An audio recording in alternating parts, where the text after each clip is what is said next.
Hi, I'm Melanie Phelan. I'm a training specialist with the Illinois Center for Transition and Work at the University of Illinois, Urbana-Champaign.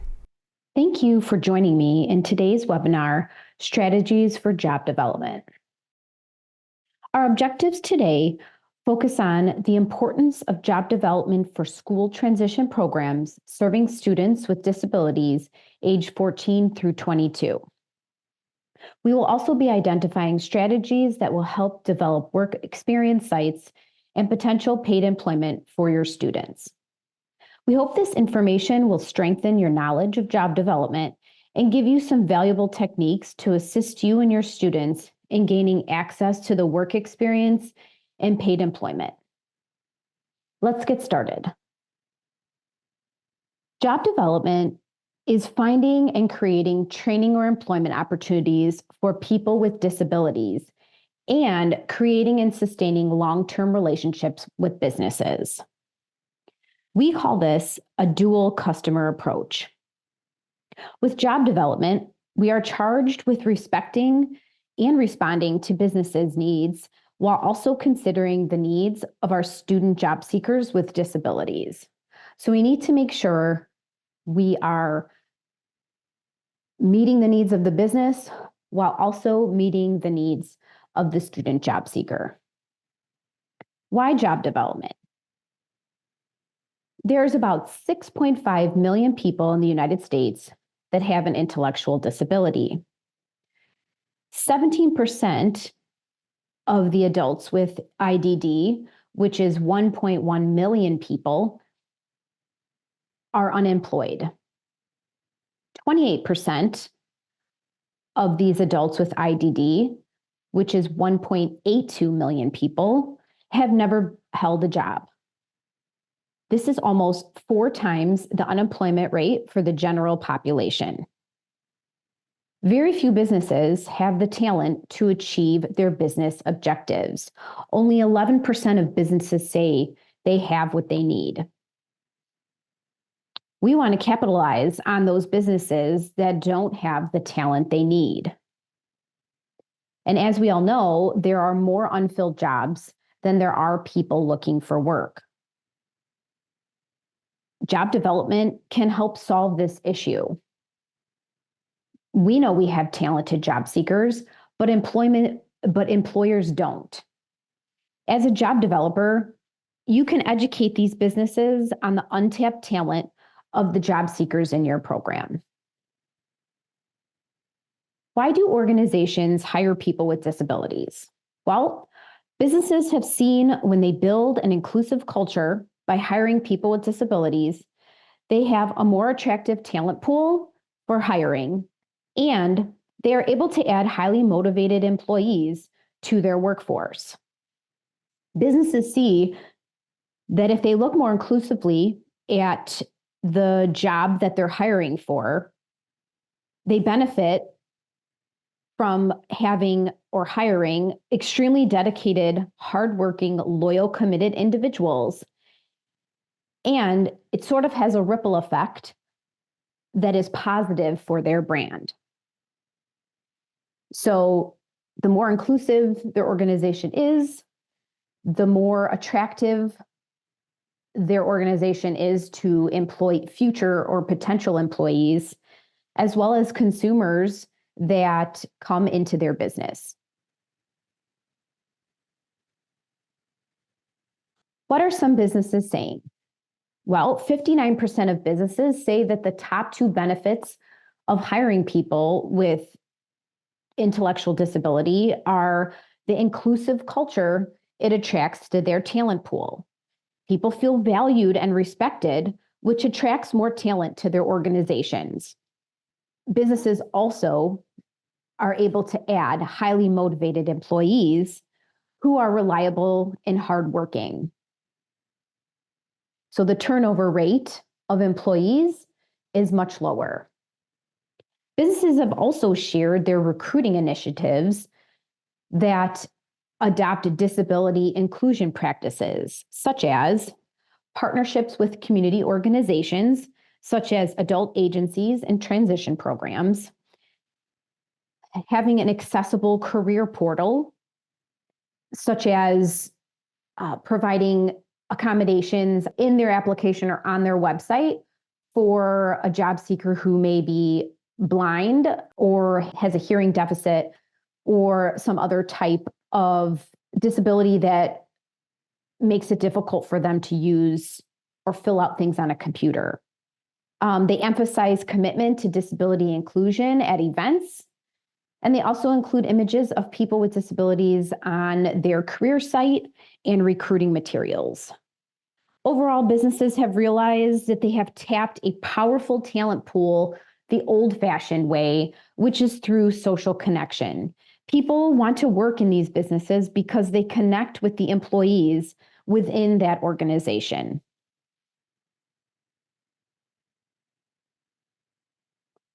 Here's an overview of how I will discuss the process of job development. Keep in mind, there is not a specific process that was developed for job development. Job development can be done differently by different professionals and organizations. This visual highlights how I will break it down in this presentation, but it is not a step-by-step process. There's no specific way for you to order job development when you begin the process. So keep that in mind when we go through the information. We will begin with assessing student work preferences, move into engage in your community, and then lastly, plan your approach.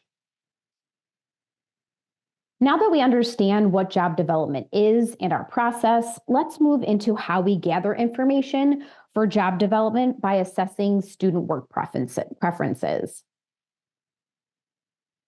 Student assessments are meant to be a guide for job development.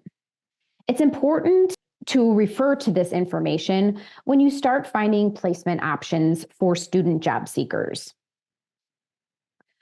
Looking at student assessments of skills and interests, you can look at this information through transition assessments, surveys, or situational assessments within work-based learning.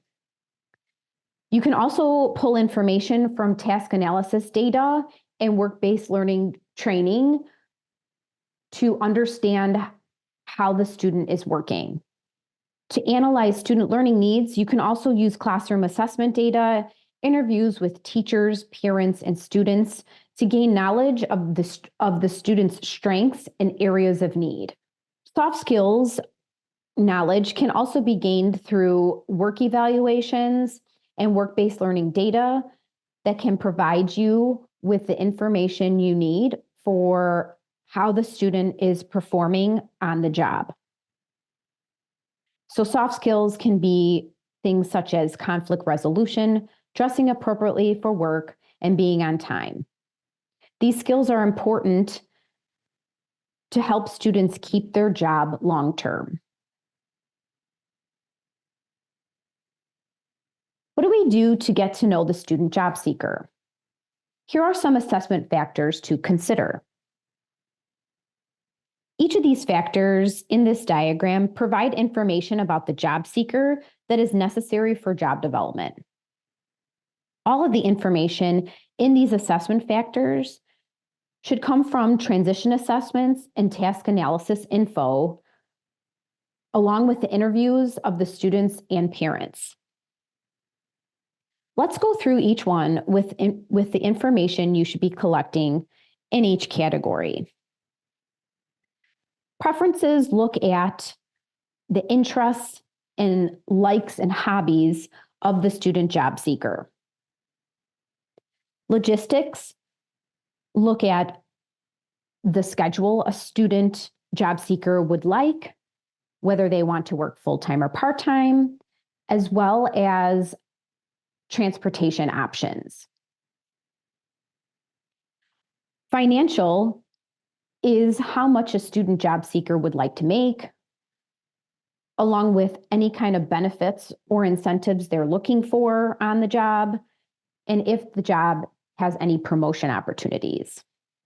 Performance looks at how much a student job seeker can lift, their endurance, how long they can stand, or how far they can walk, their quality of work, their speed or pace on the job, how they learn. So do they need visuals, verbal, or written communication? Academics, where they are with reading, writing, and math. Mobility, how well they get around. Any kind of medications they are taking. If they do well with a change in routine, such as transitioning from one task to the next, and the physical environment. Are they okay with certain sensory needs, such as smells, sounds, and feels? And the last one is culture and environment. This area looks at how they interact and take feedback from others, what kind of support they need, how they are motivated to work, and what kind of reinforcements help. What do they need to be successful during orientation and training? How do they communicate? Their appearance. So do they have good hygiene? Do they dress appropriately?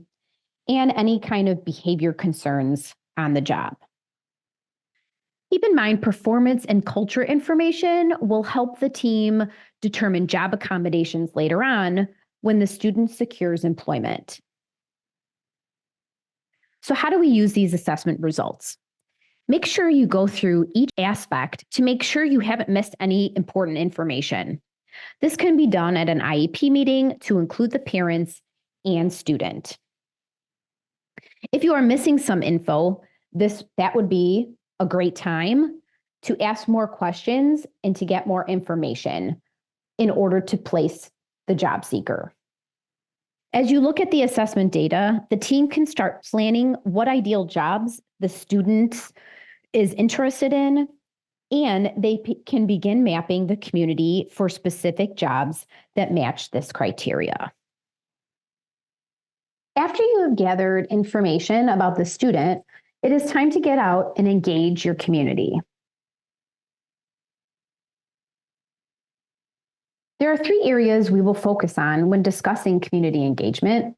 The first one is learning about your community. What is out there? Where is it at? Where can you find certain businesses?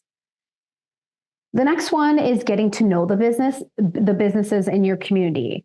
If you don't live in the community that your program is in, getting out and seeing what types of businesses are out there will be important, especially when you start looking for paid employment for your students.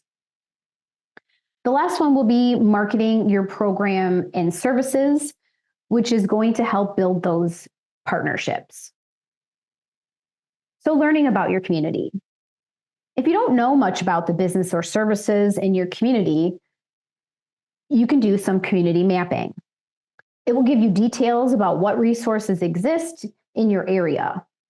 I will be going into more detail on the next slide about community mapping. The next one is be a patron, support the business. If you enjoy eating in your community, you can go out and go to restaurants or go to the grocery stores or other small businesses in your area to support them and kind of show who you are. It might also be a good idea if your students go out on community-based trips for them to visit businesses in your area frequently so that they can get used to seeing your students in your program and having them interact with people and other employees in the business. Research your community. What kind of inclusive initiatives does your town have? And do they pride themselves in their disability awareness practices? Visit your village hall. See what kind of community events that the village hall might be organizing that could benefit you as a job developer, along with your student job seekers. One example, in my previous transition program, we connected with our village hall for Ability Awareness Month, and they made a proclamation at their village hall meeting to make a day in March Ability Awareness Day for the town, My transition program received a proclamation, a printed out proclamation, and they also posted one within Village Hall.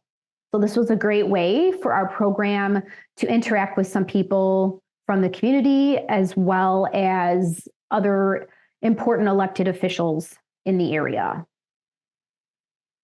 Through community resource mapping, information is gathered about the types of resources that exist in your community. Some of these resources relate to employment, post-secondary education, vocational training, transportation, independent living, leisure, and healthcare. Once you identify this info, it can be used to identify specific opportunities and supports for students that match their interests, needs, and post-secondary goals. You can utilize Google My Maps to access the map of your community and begin identifying important resources and businesses within your area. How do you get to know the businesses in your community? It's important to connect with businesses in order to understand their business needs and to find job opportunities. Business development focuses on creating and sustaining long-term relationships with businesses to produce multiple outcomes, versus job placement, which job placements aren't the only outcomes possible. So it's important that we focus on developing that business and that business relationship versus just going into businesses to look for job placement. Moving toward a business development perspective sets the stage for sustainable success for both people with disabilities and their employers. Be continuous, strategic, and mutually valuable with employers. What does this mean? Business employer engagement can range from purely advisory interactions to long-term relationships and partnerships. Continuous means fostering long-term relationships with businesses, not short-term interactions on an as-needed basis. So we don't want to just be going into employers to just look for employment. We want to be building those long-term relationships with them, and just stopping in when you need something isn't going to build that relationship. Being strategic means approaching businesses in the context of specific plans, opportunities, and goals, not just of your program, but also of their business, instead of when you need support. So really understanding what the business needs and coming up with specific plans and opportunities or goals that your program can assist them with. Mutually valuable means solving problems and creating value for both sides of the labor market, the business side and the consumer side. Some methods we are going to talk about are utilizing networking strategies, forming job developer networks, and business advisory councils. We will go through these methods in a couple slides. When making that connection with the business, you want to make sure you're asking, how can we address your challenges? Not, what can you do for us? Remember to be a listener and not an asker. That's how you build those long-term relationships with businesses. Learning about business needs rather than identifying existing jobs is important, again, for building that long-term partnership with businesses. Exploring businesses without the pressure of hiring your student job seekers also has the advantage of allowing more opportunities for job negotiation. How will you market your program and services? It's important that you educate the benefits of training and employment with the businesses. What does it mean to your students in your program to have training and employment? Would they be interested in disability awareness training within their business? This could be something that might help build the marketing part of your program with a business, but also help support the business. Understand what the businesses want. Highlight how you can support their needs. Create job development letter, brochure, a packet, or folder that you can hand out to the businesses. In my previous program, we created a job development packet, and it was a folder. It had our program logo on the front of it, and inside was a letter stating from our administrator, just explaining our program, why we are doing job development, how it benefits them as well as us, and just kind of like an overview. And then we had a brochure in there specifically talking about training and employment for our program. And then we also had some flyers in there that went through the benefits of hiring people with disabilities, similar to the slide I had in the introduction section of my presentation. Create opportunities for advertising your program. This could be at community events, job fairs, or just by visiting different businesses. You could also invite different community officials and business members to any events that your program is hosting. We hosted several events for our community within our building or program, and we would always invite different officials, different business people from the community that we had long-standing relationships with, so that they can come and celebrate and also see our program and what we were doing. How can you market your program? This information that you see on this slide can be put in a job development letter and placed in a packet that you hand out when you initially go into a business. First, you want to talk about who are you? So explaining your program and emphasizing the students and program strengths. What are you offering? Promote the services and benefits that your program is going to offer by building this partnership and creating training opportunities or employment. How will the business benefit? What are the outcomes going to be for the business? It's important to explain this when you are marketing your services. What will the business get out of it?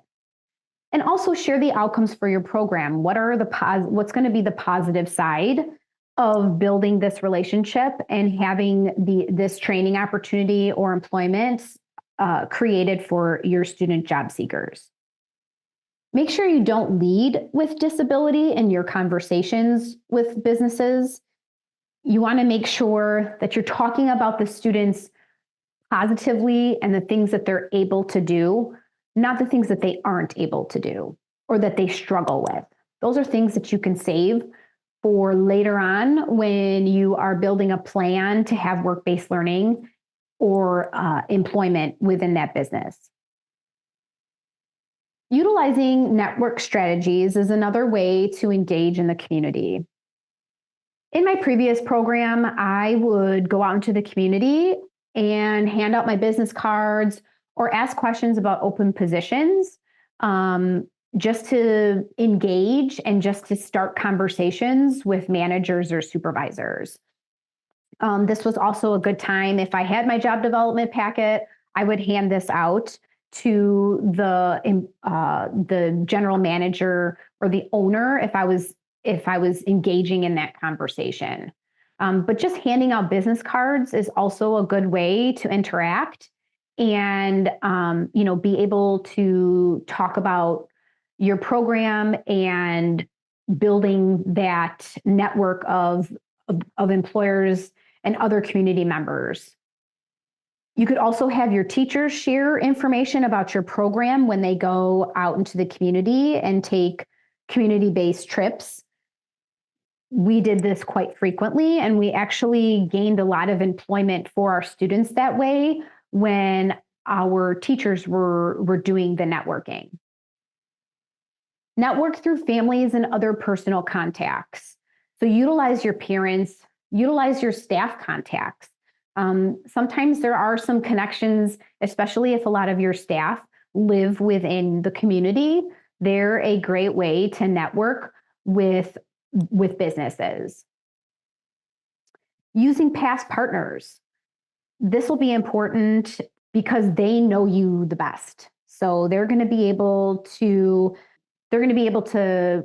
give a lot of good information about how your program and that business have worked together. And another business that is looking to create a partnership can reach out to them for any information. Become involved with local organizations and the Chamber of Commerce.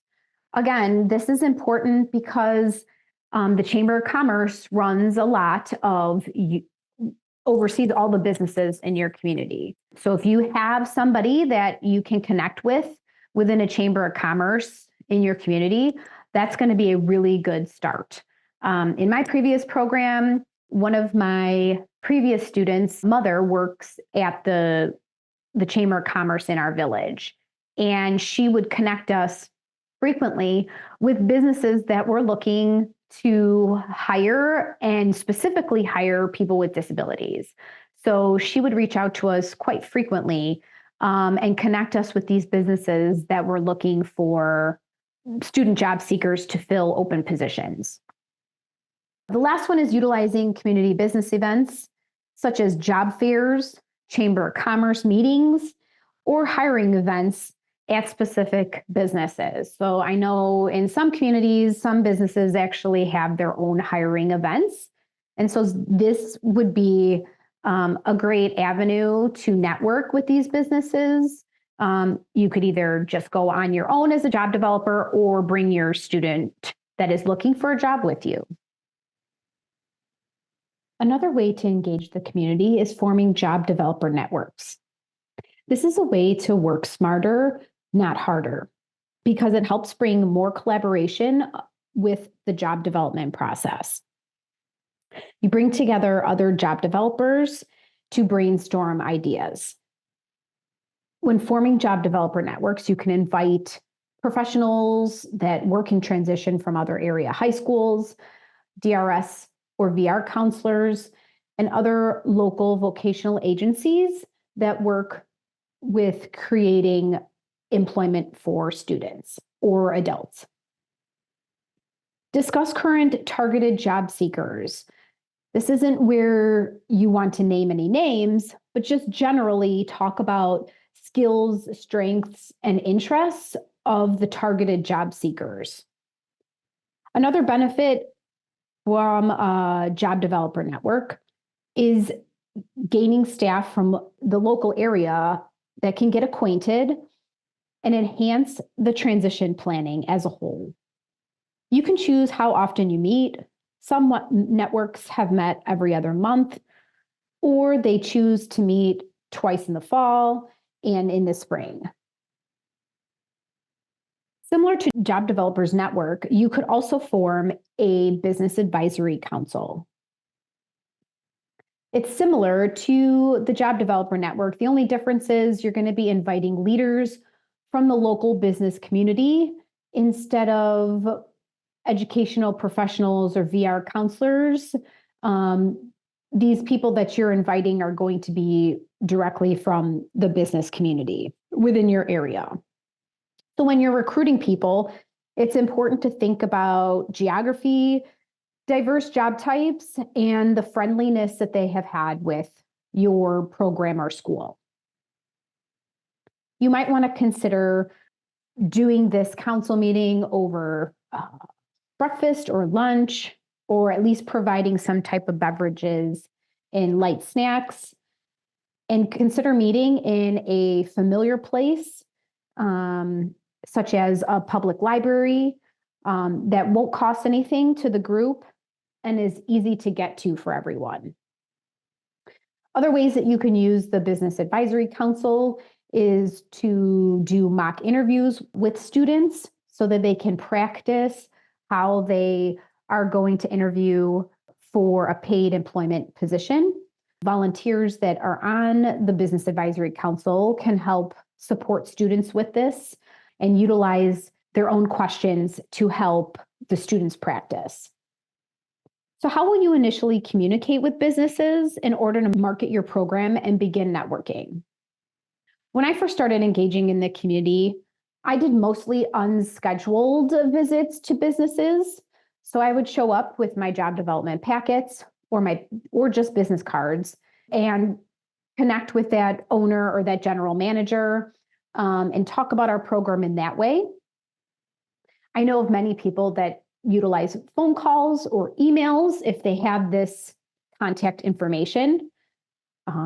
You could also utilize your Chamber of Commerce. So again, as I talked about my story before with the mom who works for the Chamber of Commerce, she was somebody that I reached out to quite frequently to gain access to some information on different owners or general managers of businesses I was looking to connect with. You could also utilize past partners who have other connections within your community. How you communicate will depend on the type of community you live in and the types of relationships you have already formed within that community. If you're asking what the best way is to communicate with businesses, there isn't one. I've utilized all these options, sometimes just for one business I was trying to connect with. So if I'm having a hard time, I start with those scheduled, unscheduled visits. If I can't, connect with anybody that can help me out or can talk me through setting up any type of employment or job training, then I move to phone calls and emails. And then the Chamber of Commerce and past partners are usually my last resort. Who should you contact? Generally, I would go in and ask for the general manager or head manager on shift. If you're doing more of a small business connection, looking for the owner or co-owner would be another person to contact. Sometimes the general manager and owner's information is on the business's website, so you can always contact them through that method first. After engaging businesses and understanding your students' interests and needs, we can plan our approach for reaching out to specific businesses for work-based learning or paid employment opportunities. Here's how to start the job search planning. We begin with the student's assessment, evaluations, preferences, and interests as a guide. Then, using these assessment results, begin matching businesses that meet the assessment criteria. These businesses should be ones that you have already had initial contact with when marketing your program. This should be a place you know a little bit about from your research as well, or have created a good partnership with. Reach out to that business and set up an introduction meeting. Next, once you set that meeting up, you will start to plan for your initial meeting with the employer. I know some of you may be asking, what if the assessment results don't provide a good match for the student? We've created a list of common problems that may come up when looking at the assessment data and possible solutions that you can use. Keep in mind, these solutions may not work in every situation, so you may have to get a little creative. The first problem is students' interests, preferences don't match job opportunities that are in the community. A possible solution could be to focus on the services or products a business offers that can connect to a student's interests or preferences. One example would be if a student is interested in working as a vet or with horses, and you don't have a vet tech program that the student could go to school for, and you don't have any horse stables in your area, you might consider looking into a pet store or a kennel where a student can work with other animals. Another problem could be there aren't many job opportunities in the community. A possible solution could be to work with the businesses that you currently have partnerships with to create positions around what the students' interests are. Might also be a good idea to provide some job shadowing in places outside the student's interests. Another issue could be students require many accommodations to be successful on the job, but their interests and preferences are general.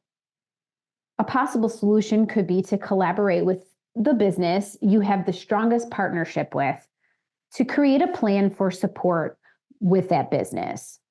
So if the student doesn't have any specific preferences or interests towards a certain job, it might be easier to just work with a business that you have the strongest partnership with to create an opportunity and a plan to support them. And the last problem could be students' logistics are preventing them from maintaining employment. A possible solution could be working with the parents as well as the employer to discuss customized work shifts that work around a parent's schedule or whoever is going to be providing them a ride to work.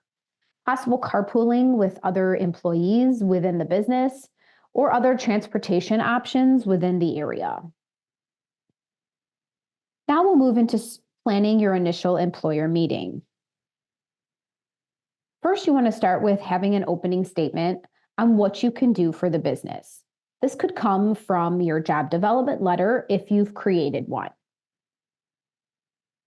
Next, create an agenda for what you will discuss. This agenda should contain characteristics of your program, characteristics of the student or students that you are interested in finding employment for, and benefits of the partnership between your program and the business. Make sure you practice and review what you will be discussing before you go to the meeting. I always like to bring my agenda to the meeting to keep myself on track and not forget anything that I wanted to discuss. Another part would be to create questions for the employer. What are you going to want to ask the employer about their business and the job opportunity? Keep in mind, this is the initial meeting that will help determine if you want to move forward with placing a student at this particular place of employment. Here are some topics to consider when creating questions for the employer. Underpaid employment, the culture of the business. So something to keep in mind would be, do they value inclusivity? Have they hired other people with accommodations? And have they created different opportunities for other job seekers? What are their business goals and needs? What are their hours? And how many different shifts do they have available? Do they have any job openings? And what are the specific tasks for these jobs? Do they provide job training? Do they allow job shadowing so someone can understand what they need to do on the job before getting hired? And any accommodations, do they understand what accommodations are and how they can support an employee? For work-based learning, do they understand what work-based learning is? A lot of businesses don't know what that means. Again, asking about business needs or goals. What are the business hours? Making sure that they're at a time that your students can go if they are doing training there. Positions with high turnover, do they have a few positions where they are having a hard time keeping employees? Are they open to customizing job tasks? Are they open to starting with work-based learning and then moving to a paid position? And how familiar are they with worksite training agreements and training plans? You might have to explain what this looks like so that they understand moving forward. Once you meet with the employer, what's next? If you haven't heard back from the employer within a week, it will be important for you to follow up with them. You can address any questions or concerns that may have come up since you met with them. if they haven't stated their interest in training or providing paid employment, this would also be a good opportunity to discuss their intentions moving forward. Next, I would set up a time to do a job tour. If you don't know much about that business and how it runs, this would be a great opportunity to see day-to-day routines and also get a chance to see the job tasks for certain positions. Utilize job analysis and job carving to identify successful placement options. And this is once you establish a partnership.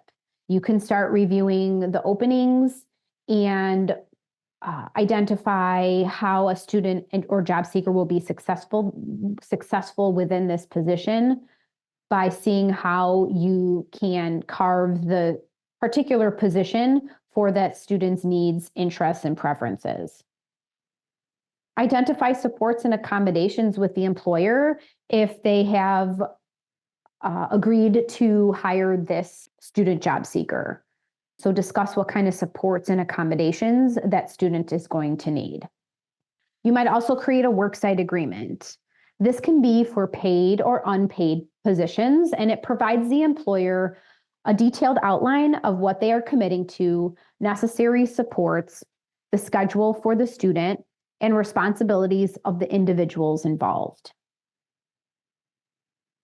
To summarize, you always have to consider the needs of both the student and businesses as a job developer. The more you know about both, the easier it will be to develop job opportunities or training sites. Use the marketing and networking strategies to build those partnerships and make connections, whether you have students to place within that business or not. Utilize different tools and resources to market your programs, such as job development letters, brochures, packets, and business cards that you can hand out when you go and visit these businesses. We want the students to be as successful as possible. So it is important to always keep the students' needs, preferences, and interests in mind when you're developing any job site, and that's paid or unpaid.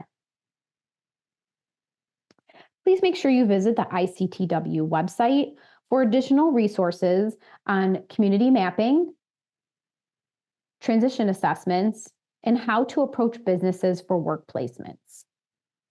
These are located under the tab labeled Resources. These are some other resources you can check out to assist you in your job development journey. Thank you.